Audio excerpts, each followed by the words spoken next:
Filip Bondy with the New York Daily News with Armin and Levac on 104.5, the team covering the U.S. Open. And Philip, I read your story about Serena Williams yesterday before the match in the quarterfinals against Venus last night, and your headline was, Serena must want it more than ever versus Venus at Open.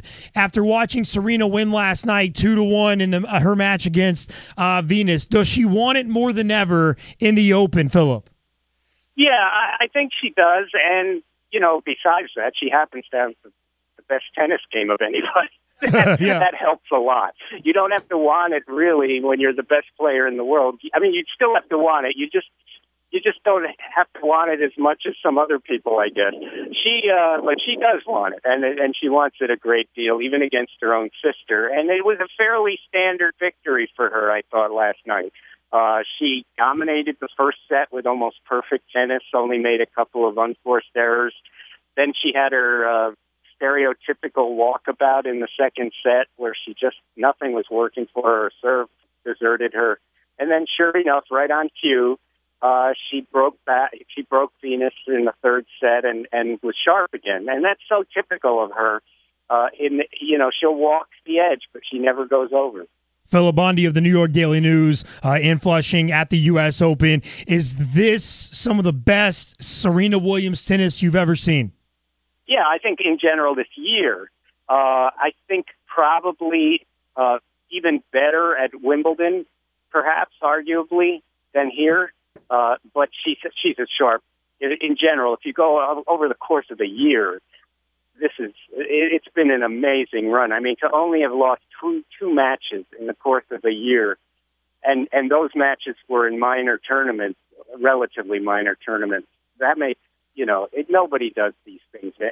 And women's tennis, people say, well, the women aren't that good, and the rivalries aren't really there. And there's an element of truth to that. But at the same time, because these are best of three matches, there's very little room for error.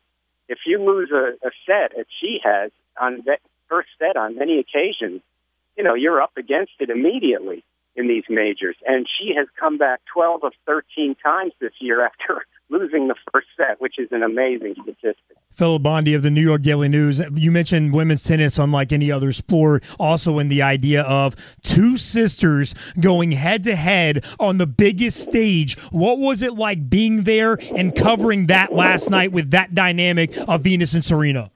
Well, it's starting, for me at least, to become a little less uncomfortable than it used to be. I think when in the first few times they played, I don't think they really knew how to handle it emotionally. But they've gotten around, they've played each other now 26 times.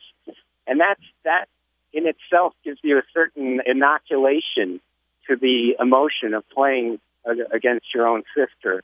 So I think they handled it well, and the better they handle it, the easier it is on the spectator as well. It does. Venus and Serena actually challenged calls, which they used to never do against each other.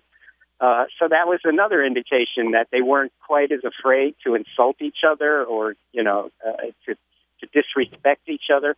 It was interesting to watch the entourages or the teams of both players. They were sitting on opposite ends of the court, and they never clapped.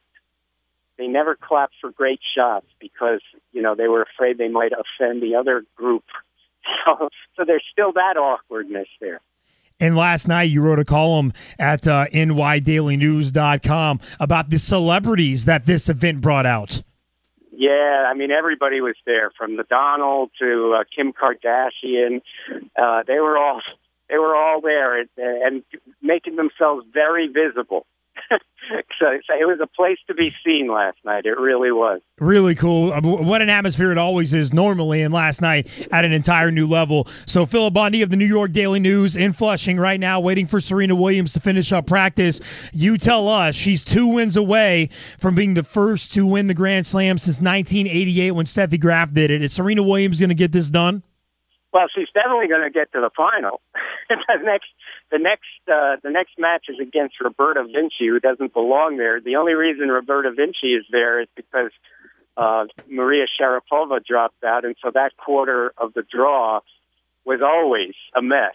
from the beginning. So, she's beaten Vinci 4 out of 4 times. The last time they played last month, she beat her in straight sets. I can't even imagine how she could lose the semifinal. Then you get to the final, and it gets more interesting. We don't know who she would play, obviously, there, but any one of 3 players could give her a hard time. Azarenka, Kvitova, who beat her this year, and Halep.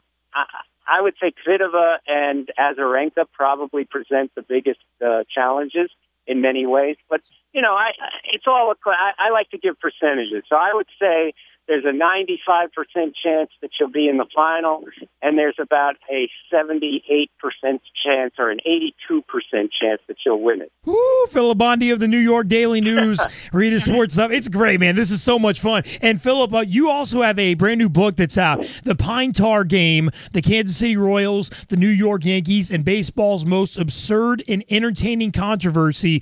Tell me about that night on July 24th, 1983, when the Yankees and Royals were up against each other. It's a game that so many people remember so vividly. Yeah, and I was there, actually. That's how old I am. And I was there for the court battles that followed and the resumption more than 3 weeks later. And I always kind of wanted to write about it because there were such elements there that people forget about. Like, people don't realize that rivalry between the Yankees and the Royals, that was every bit as bitter, if not more so, than the rivalry between the Red Sox and the Yankees. The Royals and Yankees had met each other 4 times in 5 years in the American League Championship Series, and they just hated the sight of each other. George Brett still hates the sight of the NY. I mean, I went to Kansas City on a book tour, and he showed up at one of the events. He was very gracious. And he said every once in a while the Royals still ask him to go into the clubhouse and give the players a pep talk because he's a vice president.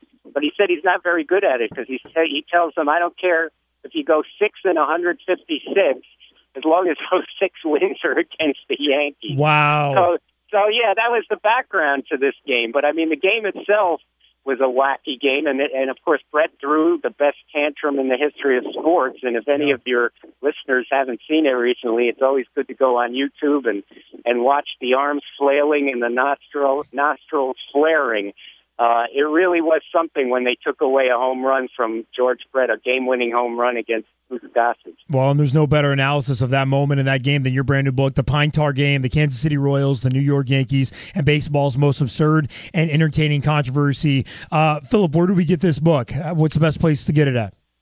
Oh, you can get it online, Amazon.com, or even better yet, try and find an independent bookstore, they're fewer and fewer, but if you look hard enough, maybe you can find it. Filip Bondy of the New York Daily News. Thanks for fitting us in between Serena Williams' workouts today, Philip. And here's hoping we see a Grand Slam this weekend. Thank you. And she's just walking off the court with her little dog. Oh, so appropriate. Take care.